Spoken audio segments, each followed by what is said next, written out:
Salam Qədirzadə. Əyri oturaq, düz danışaq. Hekayə. Suyun lalaxanı adamın yerə baxanı.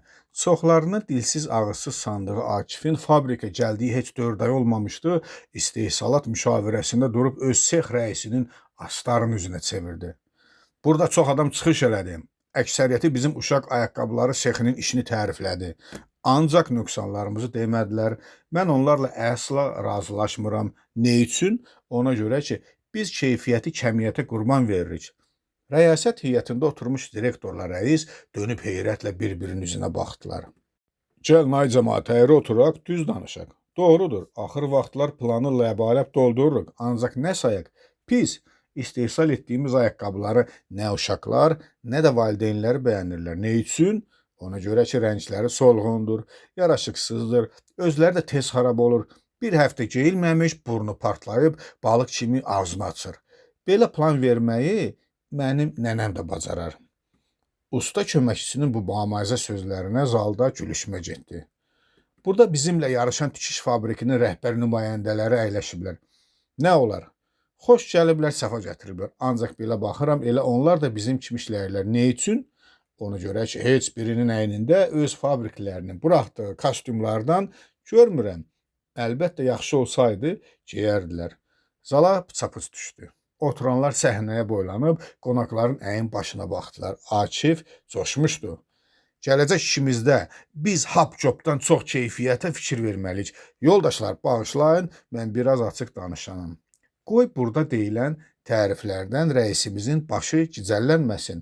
Tənqiddən də özü üçün bir nəticə çıxarsın. Vəssalam, mən bu qədər. Akifin çıxışına şadlıqla qəhqəhə çəkib əl çaldılar. Keçib yerində əyləşəndə çoxları onun ətəyini dartdı, əlini sıxdı, kürəyini şapalaqladı. Axşam Akifin evinə telefon zəngləri vurulmağa başladı. Bir elə sexin ustası idi. Bu gün ürəyimdən tikan çıxartdı. Malades, oğulsan, maşallah. Bir də sözün düzünü demək günahdır bəyəm. Lap yaxşı elədin. Akif soruşdu. Bəs sən niyə ağzına su alıb susmuşdun? Bilirsən, deyə telefondakı kəkələdi. Mənə indi elə danışmaq yaramaz. Mənzil növbəmin çatmasına az qalıb. Aydındır. İkinci zəng vuran sexin mühəndisi idi. Akif, iclasda qan elədin, ha kişisən. Hamısından obyektiv sənin çıxışın oldu. Mərd-mərdanə dedin, bütün nöqsanları üzlərinə afərin. Akif qəzəbini güclə boğdu. Sənin dilin yoxdur, lalsan. Durub işin xeyrinə iki kəlmə deyə bilməzdin. Dalda hamısının qeybətini qırırsan. Bu nə sözdür, Akif, məni tanımırsan? Danışsaydım gərək alt-üst eləyəydim sexin işini. Ancaq hazırki momentdə mənə olmaz. Niyə, nə üçün? Öz aramızda qalsın, məni əməkdar mühəndisliyə təqdim eləmək istəyirlər. Qoy adı alım, sonra baxarsan lələşin nə tufan qopardır fabrikdə. Sabahsı direktor Akifi kabinetinə çağırtdırmışdı. İçəri girəndə sex rəisi Şakiri də orada gördü. Əyləş bala, deyə miskərli ona yer göstərdi. Akif qarşısındakı yaşıl mahud örtüklü uzun stolun arxasında qaşqabaqlı rəisi ilə üzbəüz oturdu. Direktor işgüzar adamlar kimi yubanmadan mətləbə keçdi. Məni bir məsələ maraqlandırır. Dünənki müşavirədə səni o sözləri deməyə nə vadar elədi? Akifin cavabı qısa və qəti oldu. Vicdanım, Şakir özünü saxlaya bilmədi. O vicdanda başqalarında yoxdur. Bütün kollektivin içərisində bizi də biabır elədin. Qonaqlarda. Akif bozardı.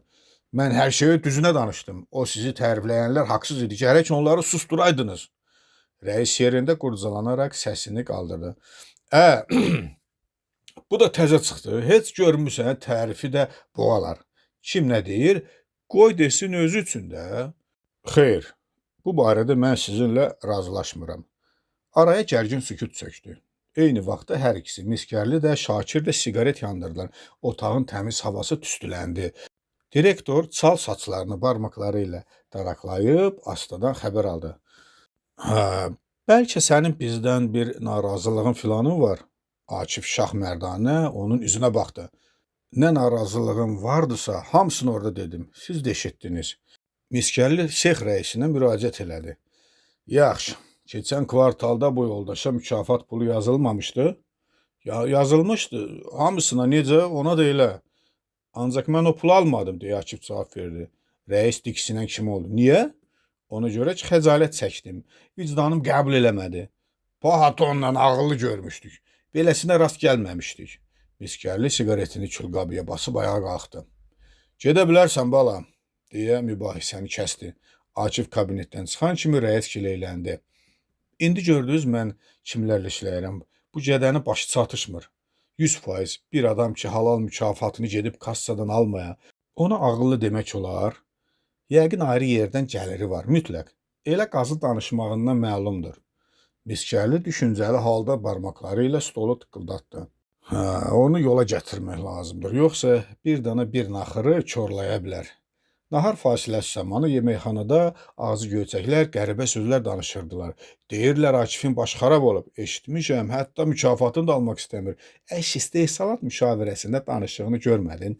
Hələ ondan sonra da direktorun kabinetində Şeyx rəisin ağzından gələn deyib, miskərli olmasaymış, üstünə cımıb kişini əzişdirəcəkmiş. Ondan nə desən çıxar, elə baxışından bir təhər adam oxşur. Dəlinin daha buynuzu olmaz ki. Şeyx rəisi oğluna yaş günü keçirirdi. Miskərlinin o dəfə dediyi sözləri xatırlayıb, Akifi də evinə dəvət eləməyi lazım bildi. Bu axşam bizə gələrsən deyə iş növbəsinin axırında usta köməkçisini şirin dilə tutdu. Seximizdən cəmisi 3 nəfəri çağırmışım. Biri sənsən, oğlumun 8 yaşı tamam olur. Oturub biraz vuraraq özümüzsün. Baş üstə, niyə gəlmirəm? Bura bax, hədiyyə lazım deyil. Canın üçün, kasıb oğlansan. Şakir ev ünvanını yazıb ona verdi. Gözləyəcəm. Axşam tərəfi Akif yolunu univermaqdan saldı. Məclis xudmani idi. Qonaqlar onu yaxşı qarşıladılar. Təntənəli sağlıqlardan biri də rəisin tapşırığı ilə başqasının dilindən Akifin haqqında deyildi. Bizim uşaq ayaqqabıları sexinin ən yaxşı ustalarından olan kollektivimizin sevimlisi Akif. Sözün əsl mənasında mərd oğlandır, obyektivdir, dalda danışan deyil, nöqsanı üzə söyləyəndir. Bütün bunlardan əlavə o gözəl insani keyfiyyətlərə malikdir. Qədəhləri cingildədib içdilər. Şakirin fikri ondaydı. Bu axşam Akif tamam dəyişmişdi. Deyirdi, gülürdü, məzəli lətifələri ilə qonaqları əyləndirirdi. Hətta arada bir stol döyəcləyib oxudu da, sən demə yaxşı səsi varmış. Məclisi təkcə o şənləndirirdi. Qonaqlar təzəcə dağılmışdı ki, miskərlinin zəngi çalındı. Ev sahibini telefona çağırırdı. Təbrik edirəm, böyük oğlan olsun.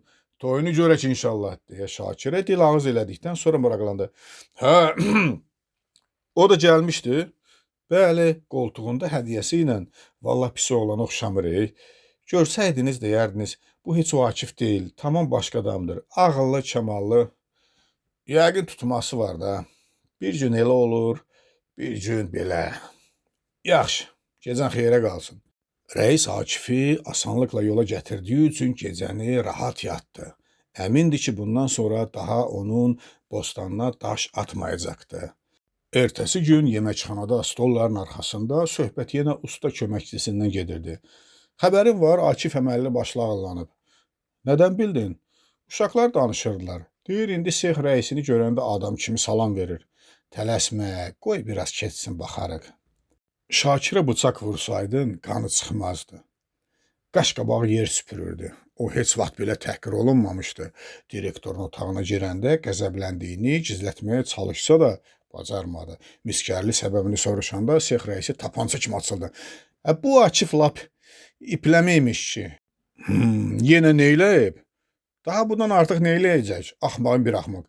Mən ələ salıb. Oğlumun yaş gününə çağıranda ona tapşırdım ki, hədiyyə lazım deyil. Gör mənə sataşmaq üçün neyləyib. Bizim sexin buraxdığı o yöndəmsiz uşaq ayaqqabılarında bir cütünü alıb oğluma gətirib. Özü də sağ tayı qırmızı, sol tayı çəhrayı. Siz düz deyirdiniz, onun tutması varmış. Ağıllı adam da belə şeylər. Dəlidir, özü də lap natarazından. Məsələdən bu cür xəbər tutmuşam. Bir istədim gətirim o ayaqqabıları çırpım təpəsinə, evdə arvad qoymadı. Dedi, söz-söhbət kənara çıxar, özün biabır olarsan. Miskərli biraz fikrə gedib, təmkillə diləndi. Arvadın səndən ağıllı adamdır. Elə şeyi ağartmaq lazım deyil. Əksinə o Akifə hədiyyə üçün minnətdarlığını bildir. Nə danışırsınız, yoldaş Miskərli, deyə Şakir heyrətləndi. Görər ağzından vuranı yoxdur, sabah sizə də sataşar. Birisi gün keçər Nazirliyin işçilərinə, sonra onun qabağında dayanmaq olmaz. Direktor hökmündən dönmədi. Sən mən deyənə qulaq as. Əlacsız qalan rəis axtarıb Akifi tapdı. Mehribanlıqla görüşərək əl tutdu. Hə, necəsən dost, soruşdu. Yaxşıyam, sağ olun. Rəis şefinin dediyinə boğazdan yuxarı əməl etdi. Akif, bilirsən uşağı necə xoşuna gəldi o gətirdiyin çəkmələr? Qonaqlar dağılışan kimi keçirtdi ayağına, sevindiyindən heç gecə yatanda da çıxarmadı. İlin axırına az qalırdı. Fabrikdə növbəti istehsalat müşavirəsinə hazırlıq gedirdi. Nazirlikdən təzəcə gələn miskərli bütün sex rəislərini kabinetinə toplamışdı. Özü çox pərişan görünürdü. Yoldaşlar, deyə o barmaqları ilə çal saçlarını daraqlayıb sözə başladı.